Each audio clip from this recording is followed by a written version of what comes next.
कोई कुछ कह देता तो इतनी तकलीफ ना होती। अफसोस तो यही है कि किसी ने कुछ नहीं कहा। जब आपसे किसी ने कुछ कहा ही नहीं तो उस बात के लिए क्यों परेशान हो रहे हैं आप? मेरे साथ तो उल्टा ही हो रहा है प्रभा जी। जिन्हें कुछ कहना चाहिए वो कुछ कहते नहीं, और जिन्हें कुछ नहीं चाहिए, जो मेरी जिंदगी में कोई मायने नहीं रखते, वो मेरे लिए लड़की का चुनाव करते हैं। आप किसकी बात कर रहे हैं? अपने मालिक रस्तोगी साहब की माँ की। आजकल न जाने किस बात का बदला लेती है मुझसे। बात बात पे बेइज्जती करती है, जलील करती है, कहती है कि एक मजदूर की हैसियत क्या होती है, उसकी औकात क्या होती है। और जानती है, उन्होंने एक लड़की मेरे लिए चुन रखी है, देखी है, जो एक आंख से कानी है, और मुझसे कहती है कि तुम इससे शादी कर लो। क्या? मैं उनकी कंपनी में काम करता हूं, इसलिए चुप रह गया। आज समझ में आया कि इतने बड़े लोगों की इतनी घटिया सोच होती है। अपने कानों से सुना, ये बड़े लोग कितना घटिया सोचते हैं। आपने ये उनसे कहा? कहा कुछ नहीं, बस चुपचाप चला है। लेकिन प्रभा जी, जिस दिन मेरी ये चुप्पी टूटेगी, मैं उनका कोई लिहाज नहीं करूंगा। ज्यादा से ज्यादा क्या होगा, मेरी नौकरी चली जाएगी। प्रभा जी, काम करने में तो वैसे भी मेरा दिल नहीं लगता, और जो मालिक अपने मजदूरों के बारे में ऐसी राय रखते हैं, उनके यहाँ काम क्या करना। हिम्मत जी, कोई भी फैसला जल्दबाजी में मत करना। ये दुनिया बहुत खराब है। यहाँ हर अच्छे बुरे का सामना बड़ी सावधानी से करना पड़ता है। चलो, ये तो अच्छा हो कि आपसे मुलाकात हो गई। क्यों? कल मैं ये आश्रम छोड़कर जा रही हूँ। कहाँ? एक जगह ढूंढी है। जब तक काम नहीं था तब तक आपका दिया हुआ ये आसरा था। अब मैं किसी पर बोझ नहीं बनूंगी। आपने सचमुच जाने का फैसला कर लिया? हाँ हिम्मत जी, बड़ी मुश्किल से ये साहस कर पाई हूँ। अब जाना ही होगा। मैं कभी कभी मिलने के लिए आती रहूंगी। और रही बात आपकी शादी की, तो हिम्मत जी, शादी इच्छा से नहीं, संयोग से हुआ करती है। शायद आपकी शादी का संयोग नहीं बना होगा कुंती से, शायद इसीलिए ये सारी परेशानियां आ रही होंगी।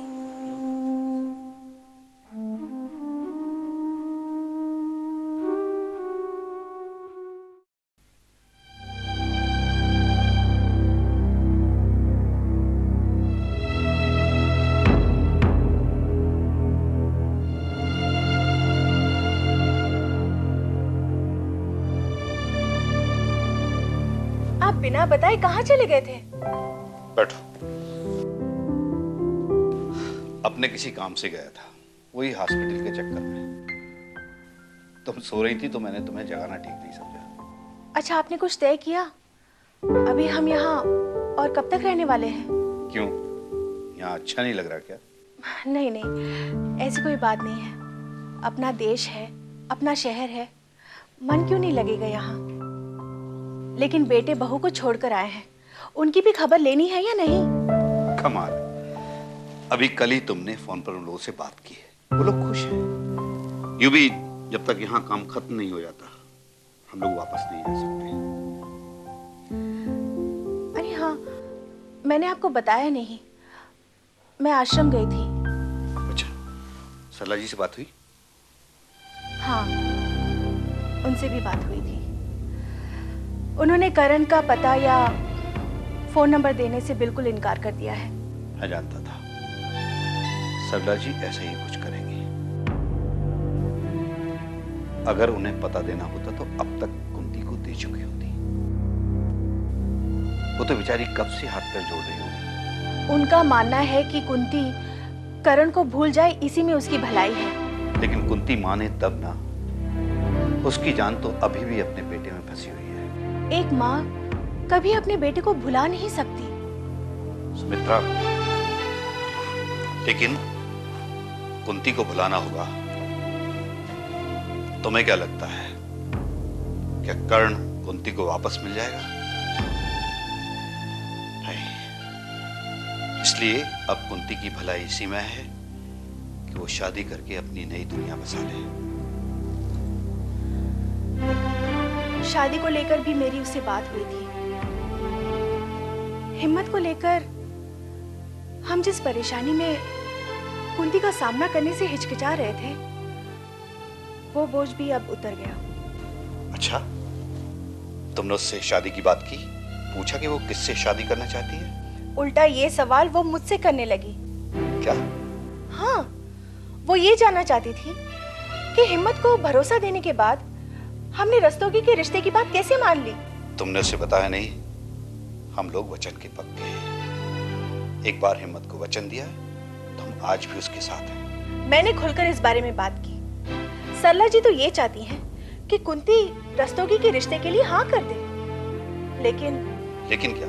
मैंने उनके सामने साफ कह दिया कि ये शादी कुंती की मर्जी से होगी। वो चाहे हिम्मत को चुने या रस्तोगी को, ये फैसला कुंती का होगा और किसी का नहीं। अच्छा हुआ ये बात तुमने कुंती के सामने क्लियर कर दी। अब अगर हिम्मत को जवाब देना पड़ेगा तो हम तो यही कहेंगे कि कुंती का फैसला ही आखिरी फैसला है और हमें वही मानना पड़ेगा।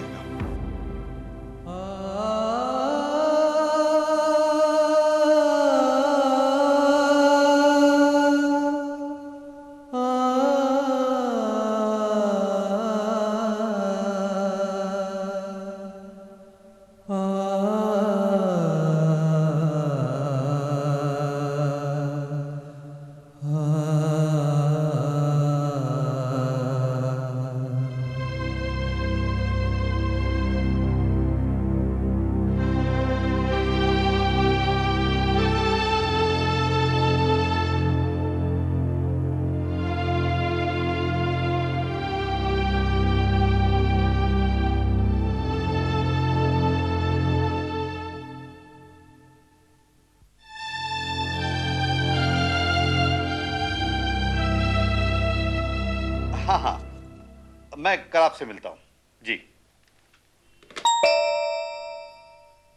मैं देखती हूँ। रुको, इस वक्त कौन आ गया होगा?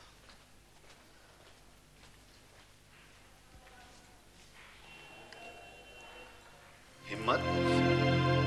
माफ कीजिएगा, मुझे इस वक्त यहाँ नहीं आना चाहिए था, लेकिन मैं इतना परेशान था कि खुद को रोक नहीं पाया। क्या बात हुई? आओ आओ, अंदर आओ, बैठो।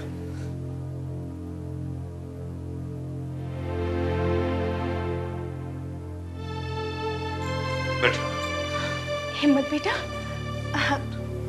नमस्ते। बैठो बैठो। हाँ, अब बताओ, बात क्या है? मुझे ऐसा लगने लगा है जैसे मैं दुनिया का सबसे नीच, निकृष्ट और हीन इंसान हूं, जिसकी समाज में कोई इज्जत नहीं। तुम ऐसे क्यों कह रहे हो हिम्मत? तुम्हारी किसी से बात हुई क्या? सुमित्रा जी, पहले मैं जो भी था, जैसा भी था, मुझे अपने आप पे नाज था, लेकिन अब मुझे लगता है कि मैं इस धरती पर रहने वाला एक कीड़ा हूं। तुम इस तरह अपने आप को बुरा भला क्यों कह रहे हो? मैं क्या कहूंगा, कहा तो उन्होंने जिनसे मुझे कोई उम्मीद ही नहीं थी। तुम किसकी बात कर रहे हो? अपनी कंपनी की मालकिन मिसेस रस्तोगी की। आज उन्होंने मेरा बहुत अपमान किया। लेकिन क्यों? यही तो मेरे समझ में नहीं आ रहा कि उस दिन कर्ण के जन्मदिन पर उन्होंने मेरी बहुत बेइज्जती की थी, बहुत अपमानित किया था, और आज फिर न जाने वो मुझसे किस बात का बदला ले रही है। तुमने उनसे पूछा नहीं? क्या पूछता मैं?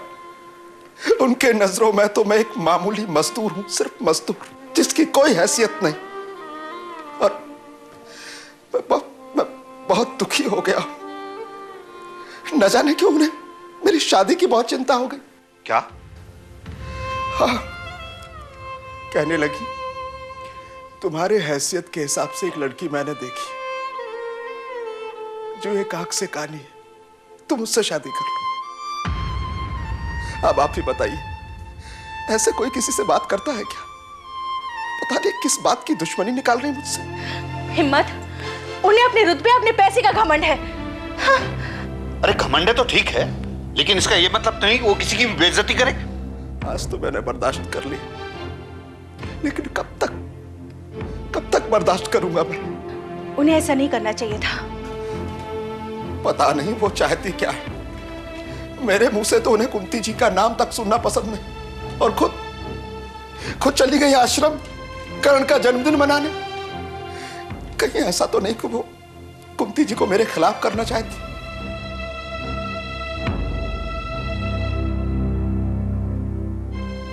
लेकिन ऐसा करके उन्हें क्या मिलेगा?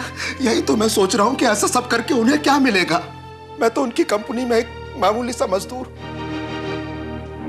अगर उन्हें मेरा वहां काम करना पसंद है तो छोड़ दूंगा उनकी कंपनी में काम करना। देखो हिम्मत, वो जो कुछ भी कह रही है उन्हें कहने दो। तुम्हें इतना दुखी होने की जरूरत नहीं है। मनोहर जी, मैं बहुत परेशान हूं, मेरे कुछ समझ में नहीं आ रहा, इसलिए मैं आप लोगों को बताने चला है, ताकि आप लोगों को पता चले कि मेरी जिंदगी में यह सब क्या हो रहा है। अच्छा किया हिम्मत, जो तुमने हमारे यहाँ आकर सब कुछ बता दिया। हाँ, बेटा, उसे जो कहना है ना वो कहने दो। मुझे तो लगता है वो तुम्हें परेशान करना चाहती है बस। लेकिन मुझे परेशान करके उन्हें क्या मिलेगा? देखो बेटा, कुछ लोग ऐसे भी होते हैं जो दूसरों को परेशान करके उन्हें परेशान देखकर आनंद उठाते हैं। तुम परेशान होना छोड़ दो, देखना वो तुम्हारा अपमान करना भी छोड़ देगी। हाँ हिम्मत, आप लोग तो मेरा साथ देंगे ना? मेरा मतलब कुंती जी से शादी करने का जो फैसला मैंने किया है, उसमें मेरा साथ तो देंगे ना? हिम्मत, जो वादा हम कर चुके हैं उसके लिए ये सवाल क्यों करते हो? मैं बस यही सुनना चाहता हूँ। अच्छा, चलता हूँ, नमस्ते।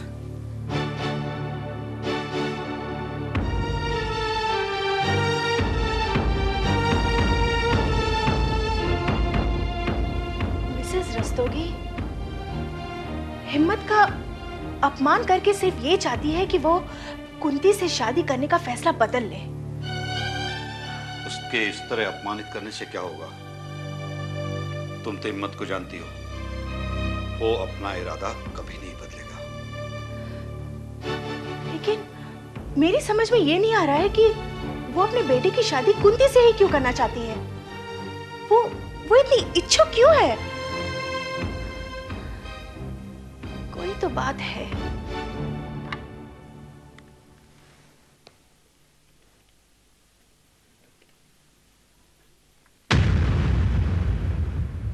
हेलो, नमस्कार मधुकर जी। जब से आप पार्टी मुख्यालय पहुंचे हैं, आपने हमारी ओर ध्यान देना ही छोड़ दिया है। हमारे देखते ही देखते कितने लोग मंत्रालय में पहुंच गए। वो राधिका रानी, उन्हें तो आपने मिनिस्टर बना दिया, और हमें एमपी तक का टिकट नहीं दिलवाया। ये सही नहीं है मधुकर जी। आप कहा करते थे ना कि हमारे पास पैसा बहुत है, लेकिन समाज सेवा, सोशल वर्क के नाम पर कुछ भी नहीं है। मगर अब आप ऐसा नहीं कह सके। हम सोशल वर्क के नाम पर ऐसा काम करने जा रहे हैं जिसके बाद हमारा नाम सोसाइटी में गूंजेगा। हम नारी कल्याण का काम करने जा रहे हैं। हम अपने बेटे की शादी ऐसी लड़की से करवाने जा रहे हैं जिसके बारे में दुनिया की कोई भी मां सोच भी नहीं सकती। बस कुछ दिन इंतजार कीजिए मधुकर जी, उसके बाद आप खुद हमारे दरवाजे पर चलकर आएंगे हमें पार्टी का टिकट देने के लिए।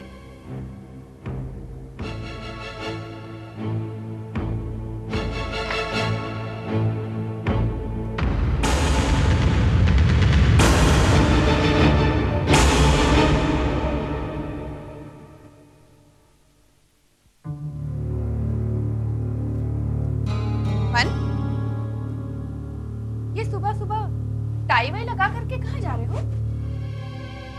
किसको जा रहा हूं? नाचने के लिए। चलोगे मेरे साथ? घर में नाच के तुम्हारा दिल नहीं भरा क्या, जो अब डिस्को भी जा रहे हो नाचने के लिए? अगर मैं पूछ रही हूँ तो मुझे साफ साफ क्यों नहीं बताते? सुबह सुबह आदमी तैयार होकर कहाँ जाता है? किसी और के बारे में मुझे नहीं मालूम, लेकिन तुम्हें इस तरह कहीं आते जाते नहीं देखा, इसलिए पूछ रही थी। मेरा पूछना अगर तुम्हें बुरा लगता है तो ठीक है, नहीं पूछती।